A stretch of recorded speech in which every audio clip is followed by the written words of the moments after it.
President Trump back on the warpath against the media. Days after just more than 300, now 400, we understand, newspapers coordinated editorials to combat his verbal and written assaults against the press. No surprise, the president's attacks came rapid fire via Twitter, calling a New York Times report fake and media as, quote, the enemy of the people, one of his favorite lines of attack. I called the fake news the enemy of the people, and they are. If you want to discover the source of the division in our country, look no further than the fake news and the crooked media. They are very, very dishonest people. Fake news. But they can make anything bad because they are the fake, disgusting news. Joining our panel, Alex Kingsbury, Boston Globe editorial board member. Also, the Boston Globe, as you might know, coordinated the editorial response, the 400 that Alex was just telling me before we came on air, newspapers and news organizations that coordinated with you in your effort, again, as all these op-eds were put out across the country. How did that go? You're saying you didn't even know how many were going to participate in this effort. Exactly. This wasn't sort of it was coordinated in the sense that we all did it at the on the same day, but we didn't sort of say, here's our editorial, run it in your newspaper. This was, we said, listen, the shift in Trump's rhetoric is alarming. Fake news is one thing. Enemy of the people is something altogether different. And that has real resonance with the people doing journalism day in and day out around this country. And we said, listen, in your own words, tell us what that means. Everybody published it on the same day, and they did more than 400. You're aware of the LA Times deciding not to participate, and their feedback being, don't, in essence, I'm paraphrasing here, don't want to over-politicize what's happening right now. Don't add power to that which you were trying to react to. Sure, yeah. Interesting point of view. Listen, we had numerous papers that participated in our project who are very pro-Trump and didn't even buy this argument that this is alarming rhetoric. We put those up there too. You know, this was a chance for journalism to sort of stand on its own 2 feet and talk in favor of the First Amendment. Listen, newspapers speaking out in favor of the First Amendment should be neither newsworthy nor controversial. And the fact that it was both tells us a little bit about where we are today. Mara, again, as a member of the editorial board over the New York Times, how was the decision made to participate in this?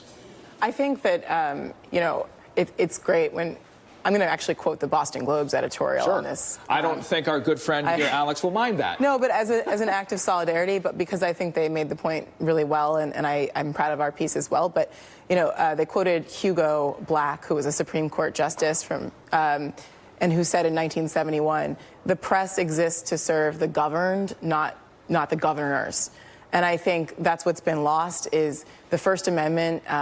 You know, we're not an interest group just to serve ourselves and to preen in front of the cameras. That's not the point. The point is actually to serve democracy and to serve citizens. And so I think to turn that around on its head and say, to have the President of the United States, this liberal democracy, say that we are the enemy of the people, is he is speaking like a totalitarian dictator, not like somebody who is the elected leader. And the press is there as an integral part. We don't do our jobs perfectly. We're human. But we're there as an integral part of democracy. And so when he's attacking us, you know, he's attacking American citizens and their democracy. It's not about, it's okay not to like certain coverage. There's nothing wrong with that. But it's not okay to call us the enemy of the people. So just, you know what, we are human beings, we have families, we do our job because we are there to serve the public and to get information from the public and to ask tough questions of public officials. And we all deal with threats on a day-to-day basis. And for the leader of the country to incite that kind of hate and irresponsible behavior is a disgrace. And journalists come from all different backgrounds. You're not born and then, oh, I'm going to become a journalist all of a sudden. Many journalists and storytellers come from other backgrounds, whether it be military, whether it be medicine, or whether it be being a teacher even. Zerlina, you were nodding your head in this during this discussion. Does the LA Times have it right, though? Maybe the 400 op-eds wasn't a good idea because it is politicizing potentially this very idea? Well, it shows that, each media organization independently could decide whether or not they wanted to participate. And I think it shows that they're not working together, that each organization was able to be free and make their own decision. But I think, what we're talking about here is citizens who are doing their jobs. And so in the same way that he's attacking journalists for doing their jobs as American citizens, he's attacking Bruce Orr and John Brennan, all citizens who serve their country in specific capacities. So I just think that, in this particular moment, he needs to be rebuked strongly because it's very dangerous. Journalists have already been the victims of violence, and we don't want that to become a norm where journalists need to have armed security guards everywhere they go. That's not the country we want to live in. Which did happen at the Boston Globe, which received a bomb threat the day of the publication. How is that handled? The Globe has received many threats over the years, and we're used to this thing. The bigger picture is this. Listen, journalists do this important work on a local level all around the world.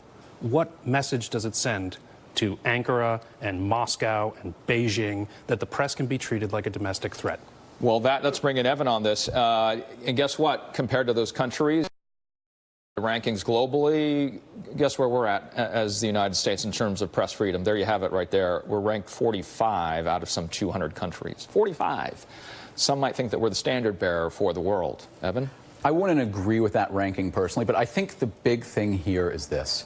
The president has to realize that his words matter. Zerlina and I have been political operatives, and we've been angry at the press because they wrote a story that we didn't like or misquoted something. We actually don't like each other. Yes. Off air, we're just cats and dogs fighting. Right. But we don't go out and call journalists the enemy of the people. We just say, hey, I don't like that story. And we're able to handle this like adults.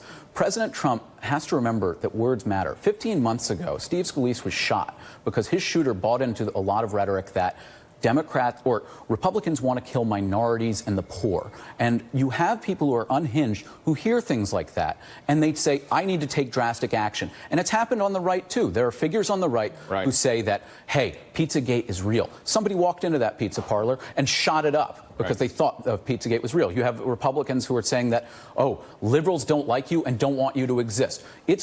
Somebody's going to get severely hurt, and it might be a member of the press, or it might be a member of the public, or somebody exercising their First Amendment rights, and it's dangerous. Quickly to our editorial board members, I was there in Annapolis a month after, and they were feeling, well, that they were going to fight harder as journalists and as a community. Fighting harder? Energy good? Absolutely. The work we do is really important, fundamental to democracy. We're not going to be intimidated. We will leave it there. Great conversation. Thank you all for Alex Kingsbury, Mara Gay, Zerlina Maxwell, Evan Siegfried. Spirited conversation. Really appreciate it. Still ahead, Rudy Giuliani acknowledges the real purpose behind that infamous Trump Tower meeting, and he manages to give truth new meaning, maybe. Plus, the president lashes out at a New York Times report that White House lawyer Don McGahn is cooperating with Mueller. Lots to discuss. Stick around.